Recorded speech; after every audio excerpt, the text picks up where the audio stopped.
அறிஞர் பெருமக்களே, இன்று உடற்பயிற்சியை பற்றி சிந்திக்க இருக்கிறோம். உடற்பயிற்சி எவ்வளவு மனிதனுக்கு அவசியமானது என்பதை எல்லாருமே, வயது வந்தவர்கள் எல்லோருமே தெரிந்து கொள்ளத்தான் வேண்டும். ஒரு காலத்தில் உடற்பயிற்சி பற்றி கவலை இல்லாத இருந்தது. ஏனென்றால்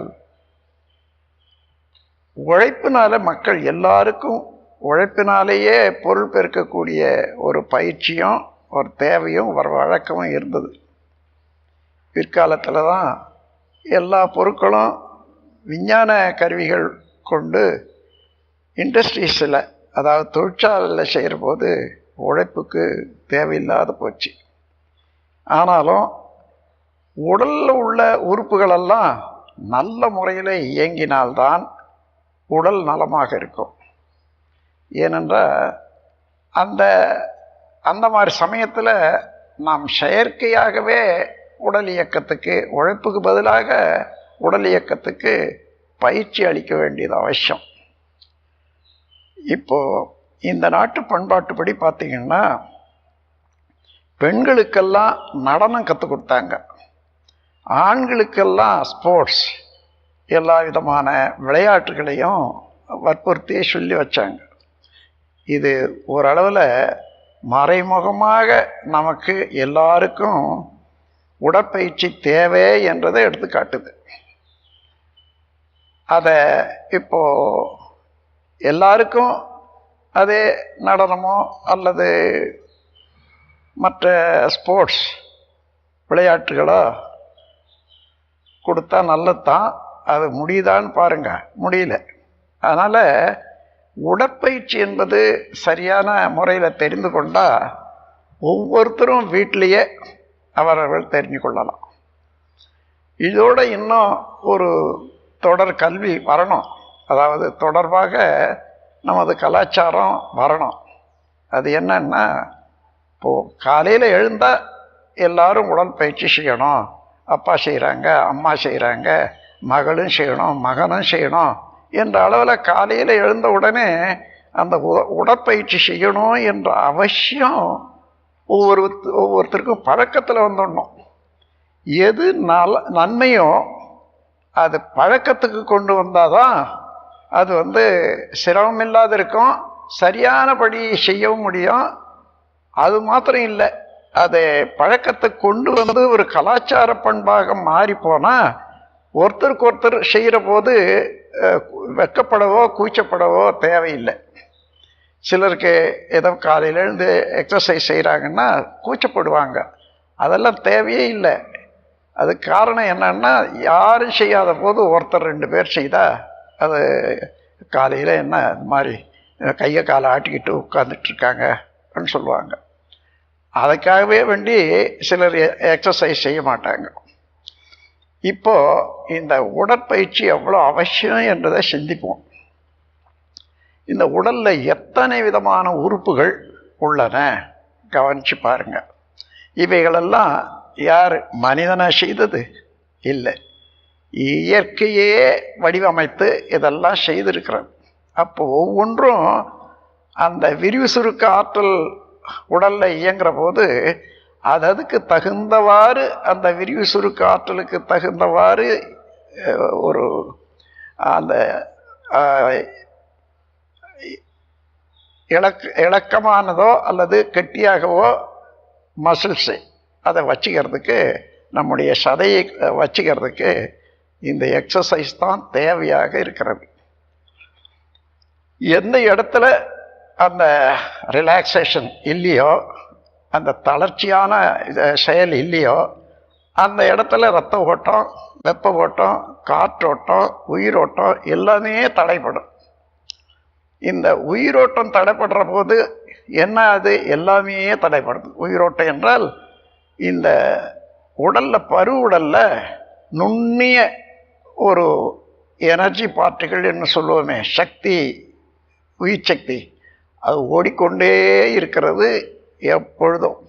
அது ஓடிக்கொண்டே இருக்கிற போது தான் எந்தெந்த இடத்துல தேவையோ அது அந்தந்த இடத்துல அந்தந்த அணுக்களில் சேர்ந்து ஒரு நல்லா இருக்கும் உடல். அதே போல் எந்தெந்த இடத்துல அதிகமாக இருக்குதோ அதெல்லாம் கழிச்சு விடுறதும் அதோட சேர்த்துக்கும். இப்படி உடலுக்குள்ளாக நமக்கு உயிர் சக்தி ஓட்டம் இருக்கிறத அதை தான் உயிர் சக்தின்னு சொல்கிறோம். அதை சூக்கும சரீரம்னு சொல்லுவாங்க, அதை ஆஸ்ட்ரல் பாடின்னு சொல்லுவாங்க. இந்த ஆஸ்ட்ரல் பாடியில் ஒரு வினோதம் என்னன்னா, தன்னைத்தானே வேகமாக சுற்றி கொண்டு இருக்கக்கூடிய நுண்ணிய விண்துகள் தான் ஆஸ்ட்ரல் பாடியாக இருக்குது. அப்போ தன்னைத்தானே சுற்றுற போது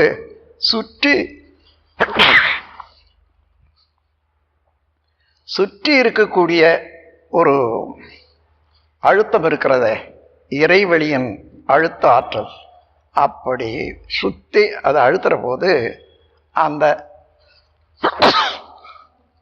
இறை ஆற்றலுக்கும் சுழற்சிக்கும் உள்ள ஃப்ரிக்ஷன், உரசல், இந்த உரசலில் அலை எழுந்திருக்கும். அந்த அலை தான் உடலுக்குள்ளாக சிவகாந்தம்னு சொல்கிறோம், வெளியில் அதை வான்காந்தம்னு சொல்லுவோம். அப்போ சிவகாந்தமோ வான்காந்தமோ உயிர் சக்தி சுழலிருந்து தான் வருகிறது. அப்படி வரக்கூடியதை உடலில் சேமித்து கொள்ளுது. அது மையப்புள்ளி அதிகமாக அழுத்தம் ஏற்படுவதனால அந்த மையப்புள்ளி தான் நமக்கு கருமையம் என்று சொல்கிறோம், ஜெனட்டிக் சென்டர் என்று ஆங்கிலத்தில் சொல்லுவாங்க. அந்த கருமையத்தில் தான் நம்ம உயிர் சக்தி, அதாவது ஜீவகாந்த சக்தி எல்லாம் அழுத்தி கொண்டு இருக்கிறது, இறுகி எப்பொழுதும் இருப்பாக இருக்குது.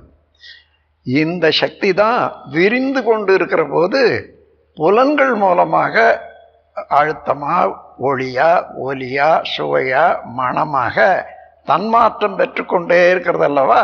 இதை தான் பஞ்ச தன்மாத்திரை என்று சொல்வார்கள். இதுதான் எல்லா உணர்ச்சிகளுக்கும் காரணம், உடல் இயக்கத்துக்கும் காரணம். இது மாதிரி ஒரு இயக்கம் நடைபெற போது உடல் முழுவதும் இந்த காந்த சக்தி ஓடுது இல்லையா. எங்கேயாயிலும் ஒரு சிறு தடை ஏற்பட்டால் அங்கே அது வெளியாகுது. நேராக ஓடிக்கொண்டே இருக்கிறது டைவர்ஷன், குறுக்கீடு. அதனால் அந்த சமயத்தில் நமக்கு உணர்தலாக தெரிகிறது. ஏன்னா அதே காந்த சக்தி தான் மனமாக இருப்பதனால மனம் எந்த அளவு அந்த சக்தி வெளியேறுது, எந்த இடத்துல வெளியேறுது என்றதை உணர்ந்து கொள்வது தான் உணர்வு. இதுதான் சாதாரண பொருட்களுக்கும் ஜீவன்களுக்கும் உள்ள வித்தியாசம், இந்த உணர்வு தான். அப்போ அந்த உணர்வு சாதாரணமாக உடலை பாதிக்காது இருக்கிற அளவுக்கு இருக்கிற வரைக்கும் உணர்வாகத்தான் இருக்கும், தொட்டால் தெரியுதுன்றது நம்ம உணர்ந்து கொள்கிறோம். ஆனால் கொஞ்சம் அதிகமாக போனால் ஓடிக்கொண்டே இருக்கக்கூடிய அந்த ஜீவகாந்தத்தை தடைப்படுத்துது. அந்த தடை என்ன ஆகுது, எந்த இடத்துல காந்த சக்தி அழுத்தம் ஏற்பட்டாலும் ஒரு அளவுக்கு மேலே அது மின்சக்தியாக மாறிடும். மின்சக்தியாக மாறுற போது நமக்கு பொறுக்க முடியல, அது ஒரு துன்ப உணர்வாக இருக்கிறது.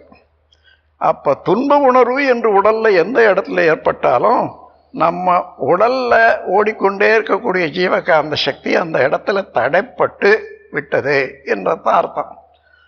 அதன் பிறகு அது ஏதோ தடைப்பட்டது, உடனே நீங்கி போச்சுன்னு சொன்னால் அது வலி எடுத்தது, சரியாக போச்சு.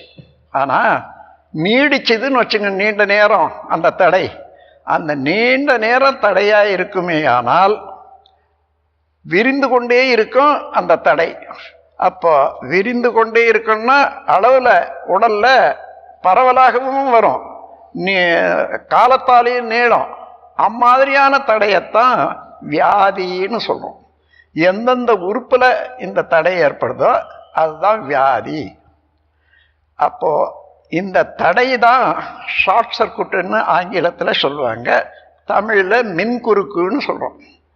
இந்த மின்குறுக்கு இப்போது விளக்கில் ஷார்ட் சர்க்யூட் ஏற்பட்டால் விளக்கு நின்று போகும், அது ஃபீஸ் ஆகும். ஆனால் சில சமயம் அதிகமாக இருந்ததுன்னா அந்த ஷார்ட் சர்க்யூட்டு மெயின் சுவிட்சே போயிடும். அதே போல் நமக்கும் அப்படி ஷார்ட் சர்க்யூட் அதிகமானால் எந்த இடத்துல எந்த வியாதியினாலேயும் அது கருமையத்தை பாதித்து அங்கேயே ஃபியூஸ் ஆகிட்ட போது அங்கேயே ஷார்ட் சர்க்யூட் வந்துட்ட போது கருமையம் உடைந்து விடும். அதாவது அங்கே உள்ள நரம்புகளெல்லாம் இயக்கத்தை மாற்றிக்கொள்ளும். அப்போது அங்கே கருமையத்தில் காந்த சக்தி அழுத்தம் ஒன்று இருக்குது, உயிர் சக்தியினுடைய அழுத்தம் ஒன்று இருக்குது. அதுக்கு மேலாக 12 வயதுக்கு மேற்பட்டவர்களுக்கெல்லாம் சர்ப்ளஸாக இருக்கக்கூடிய செக்ஷுவல் வைட்டல் ஃப்ளூயிட், விந்து நாதம், அதுவும் அங்கே தான் மையம் கொண்டு இருக்கும். ஆக இந்த 3 இயக்கமும் சேர்ந்து சரியாக இருக்கிற போது தான் மனித உடல் ஆரோக்கியமாக இருக்குது, எல்லா உணர்வுகளும் நல்லா இருக்குது ஆனால் சொல்கிறோம்.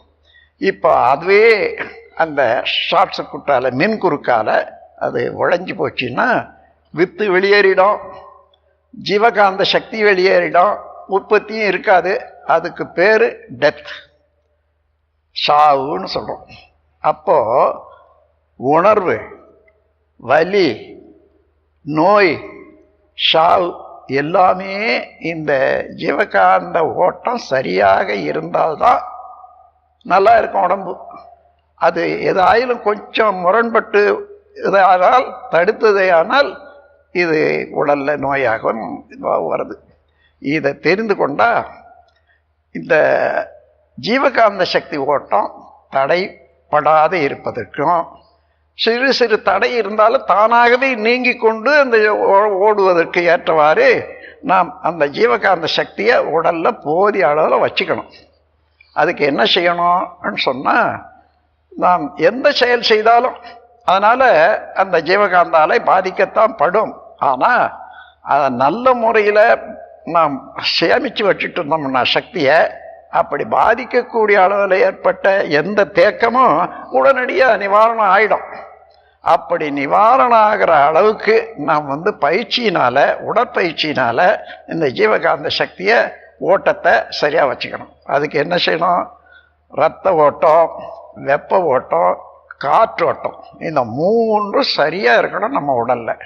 காற்றோட்டம் என்றது சுவாசம், நுரையீரல் சரியானபடி இயங்கணும். ரத்தம் உடலில் ஓடிட்டு இருக்குது இல்லையா, அந்த இரத்த ஓட்டம் சரியாக இருக்கணும், எந்த இடத்துலையும் தடை இல்லாத.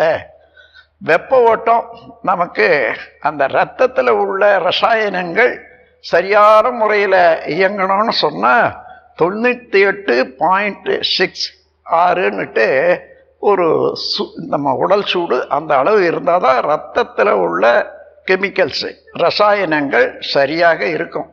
அப்படி பார்த்து கொள்றதுக்கு நாம் வேண்டிய ஏற்பாடு செய்து கொள்ளணும். அதன் பிறகு இப்படி அதை தெரிந்து கொண்டு அதை மாதிரி நடந்து கொள்ளணும்னா, இரத்த ஓட்டம், வெப்ப ஓட்டம், காத்தோட்டம் இதில் ஏதாயிலும் கொஞ்சம் முன்ன பின்ன இருக்குமே. ஆனாலும் இந்த உடல் பயிற்சி செய்கிற போது அந்த பயிற்சியினால் தடை ஏற்படாத நாம் ஓட்டம் வச்சுட்டோம்னா அது நம்முடைய ஜீவகாந்த சக்தி சாதாரணமாக எவ்வளோ இருக்கணுமோ அவ்வளோ இருக்கும். அதனால் என்ன ஆகுது, எந்த இடத்துலையாயிலும் ஒரு சிறு தடை ஏற்பட்டால் உடனே அந்த தடையை நம்ம இருப்பு சக்தியானது நீக்கிவிடும். ஆகையினால உடல் பயிற்சியின் மூலமாக இந்த இரத்த ஓட்டம், வெப்ப ஓட்டம், காற்றோட்டம் இதை சரியாக இருக்க பார்த்து கொண்டோமானால் ஜீவகாந்த ஓட்டம் நல்லா இருக்கும், போதிய அளவு சேமிப்பு இருக்கும். அதனால் எந்த இடத்துலையும் நோய் வராத பார்த்து கொள்ளலாம். ஆகையினால இந்த உடல் பயிற்சி என்பது மிகவும் தேவை. அப்படி ஏதாயிலும் சிறு தடை ஏற்பட்டதுன்னா கூட தானாக சரியாயிடும். அதுக்கு நம்ம உடல் உள்ள எல்லா உறுப்புகளும் முறையாக இயக்கி பயிற்சி செய்யணும். ஏதோ ஒரு உறுப்பு பயிற்சி செய்தால் மாத்திரம் போகாது, அது அப்படி இல்லை. உடலில் உள்ள எல்லா செல்களும் நல்ல முறையில் காந்த ஓட்டம் எடுத்துக்கிட்டு அதாவது வேலையை சரியாக செய்யணும். இப்போது ஒரு செல்லுன்னு சொன்னால் நம்ம உடலில் உள்ள ஒவ்வொரு செல்லும் ஒரு லேபரேட்டரிக்கு சமமானது. லேபரேட்டரியில் ஒரு மின்சாரத்தை கொடுக்குறாங்க, அது எத்தனை விதமான வேலை செய்யுது, அதுபோல் ஒவ்வொரு செல்லுலேயும் அத்தனை விதமான வேலை செய்து நமக்கு ரசாயனத்தை உற்பத்தி பண்ணுது, காந்த சக்தியை உற்பத்தி பண்ணுது, இன்னும் கெமிக்கல்ஸு, இன்னும் தேவையான சக்தியெல்லாம் உற்பத்தி செய்து ஒவ்வொரு செல்லும் இன்னொரு செல்லுக்கு அனுப்புது, இன்னொரு செல்லுக்கு அனுப்புது. உடல் முழுவதும் பரவி தான் இப்போ நம்ம உடல் நலமாக இருக்கிறதுக்கு காரணம். அப்போ அந்த மாதிரி இருக்கிறதுக்கு நாம் உடற்பயிற்சி செய்யணும். இப்போ உடற்பயிற்சியில் ரத்த ஓட்டம், வெப்ப ஓட்டம், காற்றோட்டம்னு சொன்னேன். காற்றோட்டம் முதல்ல கவனிங்க. காற்றோட்டம் எப்படி வருது? மூச்சு விடுறதுனால, மூச்சு இழுக்கிறதுனால வர்றது. அவ்வப்போது புதிய நல்ல காற்றாக இழுத்து விடணும். அப்படி இழுத்து விடுறதுக்கு நமக்கு நுரையீரல் இருக்குது பாருங்க, அது சில சமயம் நாம் தெரியாததுனால, அலட்சியப்படுத்துறதுனால உட்கார்ற போது அல்லது சாதாரணமாக படுக்கிற போதெல்லாம் அது சரியாக இயங்காத சுருங்க விட்டுடுறோம். எங்கேயோ மனசில் வச்சுக்கிட்டு அப்படியே வளைச்சி வச்சுக்கிட்டு உட்காந்துருக்கோன்னு வச்சுங்க, ஒரு பக்கத்தில் விரிவு இருக்காது. மூச்சு ஓடும், விரிவு இருக்காது. அந்த விரிவு இல்லைன்னா போதிய அளவு காற்று இழுக்கிறது இல்லை, ஆக்சிஜனை. அதனால் ஒரு பக்கம் சுருக்கமாகவே இருக்கும். அது தொடர்ந்து அதே சுருங்கை வர வர வர வர வர நமக்கு தினந்தோறும் ஏற்றுக்கொள்ளக்கூடிய உள்காற்று, உள்சுவாசத்துக்குரிய காற்று குறைஞ்சிடும். அதனால் பல துன்பங்கள் ஏற்படும். அதற்காக நுரையீரலுக்கு பயிற்சி வேணும். எந்த பயிற்சியாக இருந்தாலும் நுரையீரலுக்கு பயிற்சி வேணும். அப்போ நுரையீரலுக்குன்னு எங்கே போய் நீங்கள் எடுத்து நுரையீரலை கொடுத்து இயக்க முடியுமா? அதுக்காக கையை காலை முறையாக எந்த பக்கம் நீங்கள் கையை அசைஞ்சால் நுரையீரல் விரியும் சுருங்குன்றது தெரிஞ்சுக்கொள்ளணும். அதுக்கு தான் இப்போ ஒரு ஆள் அப்படி குனிந்து எழுந்திருக்கிறாங்கன்னு வச்சுங்க, அப்போ அதே நேரத்தில் நுரையீரல் அதுக்கு தகுந்தவாறு விரியவும் சுருங்கவும் ஏற்படும்.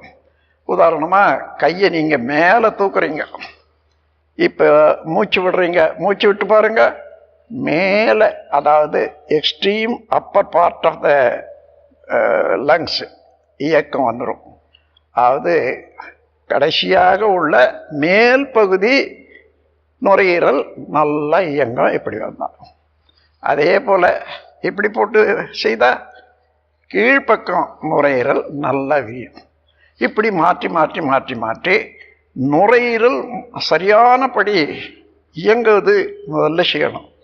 அதற்கு இங்கே என்ன செய்கிறோம் பார்த்தீங்கன்னா, மூச்சு பயிற்சி, நியூரோமஸ்குலர் ப்ரீத்திங் எக்ஸசைஸ் என்ற ஒரு பயிற்சி மூலமாக நுரையீரலுக்கு முழுமையாக எல்லா பக்கங்களுக்கும் விரிவு கொடுக்குறோம். முதல்ல கையை சுற்றுறது, அதுக்கப்புறம் கையை மேலே தூக்கிறது, கீழே கொண்டு வர்றது, அதன் பிறகு ஒரு கையை இங்கே தொப்புள் மேலே வச்சுட்டு ஒரு கையை இப்படி வைக்கிறோம். இங்கே என்ன நடக்குது பாருங்க, இந்த பக்கம் இடது பக்கம் நுரையீரலை முன்பக்கம் அமைக்கிடுறோம், தடையாக போச்சு. அப்போ நீங்கள் மூச்சு விட்டால் இந்த பக்கம் பின்பக்கம் விரியும், இந்த பக்கம் முன்பக்கம் விரியும். அதே போல் மாற்றி விடுற போது இந்த பக்கம் முன்பக்கம் விரியும், பின்பக்கம் விரியும். அந்த மாதிரி நுரையீரலை முன்பக்கமும் பின்பக்கமும் கைகளை மாற்றி வைக்கிறதுனாலேயே இயக்கிடுறோம். அதே போல் ரெண்டு கையும் காது மேலே வச்சு மூச்சு விட்டு பாருங்க, அந்த மூச்சு என்ன ஆகுது, பின்பக்கம் நுரையீரலில் விரிக்கும். நீங்கள் விட்டு பார்த்தா தான் தெரியும். அப்போ பின்பக்கம் நல்லா விரியும் சுருங்கும், விரியும் சுருங்கும்.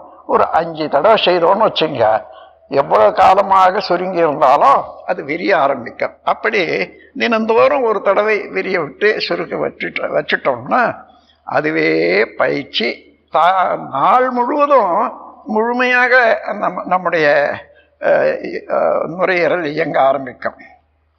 அதே போல் ஒவ்வொரு பகுதியிலையும் மூச்சு சரியாக ஓடுறதுக்கு பார்த்துக்கணும். அதுதான் நுரையீரல் மூலமாக அதை இயக்குவது மூலமாக முழுமையாக விரிய விட்டு சுருங்க விடுவது மூலமாக நமக்கு போதிய ஆக்சிஜனை நல்ல முறையில் வச்சுக்கொள்வோம். அதனால்தான் காற்றோட்டம் சரியாக இருக்கும். காற்றோட்டம் சரியாக இருந்தால் வெப்ப ஓட்டம் சரியாக இருக்கும், மின்சார ஓட்டம் சரியாக இருக்கும். அதன் மூலமாக உடலில் உள்ள எல்லா இயக்கங்களும் சரியாக நடைபெறும். அதனால் இந்த பயிற்சிகளில் முக்கியமாக காற்றோட்டம், அதாவது நுரையீரல் பயிற்சி, உடல் பயிற்சி, அதாவது உடல் பயிற்சிகளில் நுரையீரல் பயிற்சி ரொம்ப நல்ல அவசியமானது.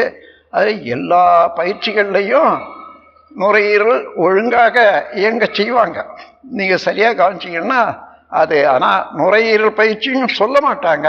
நீங்கள் எந்த பக்கம் கையாட்டினாலும் காலாட்டினாலும் அதுக்கு தக்கவாறு நுரையீரல் இயங்க ஆரம்பிக்கும் என்று கூறி, இந்த உண்மையை உணர்ந்து கொண்டு நீங்கள் செய்ய ஆரம்பிக்கிற போது தினந்தோறும் என்ன 10 நிமிடத்தில் இருந்து 15 நிமிஷம் போதுமானது.